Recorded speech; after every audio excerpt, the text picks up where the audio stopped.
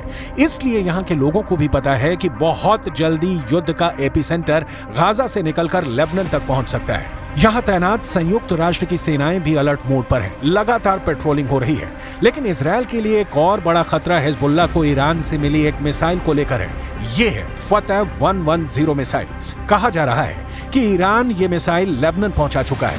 इसलिए इस मिसाइल की बहुत ही बारीक बातें आपको बताते हैं।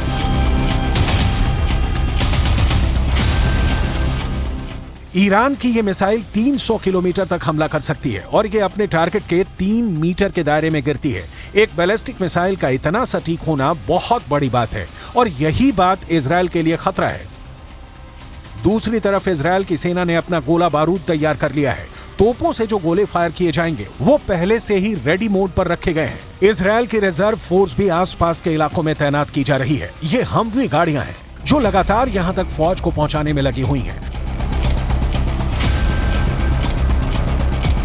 2006 के बाद इस बॉर्डर पर इससे ज्यादा तनाव नहीं देखा गया है और अब हिजबुल्लाह की वार्निंग के बाद सबकी नजर ईरान पर भी है और उसके एक दोस्त सीरिया पर भी है। इजरायल ने गोलान की पहाड़ियों पर भी टैंक पहुंचा दिए हैं। ये जगह सीरिया का हिस्सा थी, लेकिन 1967 में युद्ध के बाद इजरायल ने सीरिया के इस हिस्से को अपने में मिला लिया और तभी से ये इलाका इजरायल के कंट्रोल में है। देखा जाए तो इस वक्त पूरे पश्चिम एशिया में युद्ध की चिंगारी पहुंच चुकी है। इजरायल से लेकर गाजा और गाजा से निकली ये आग अब लेबनान पहुंच चुकी है। चिंगारी सीरिया और ईरान में भी नजर आ रही है।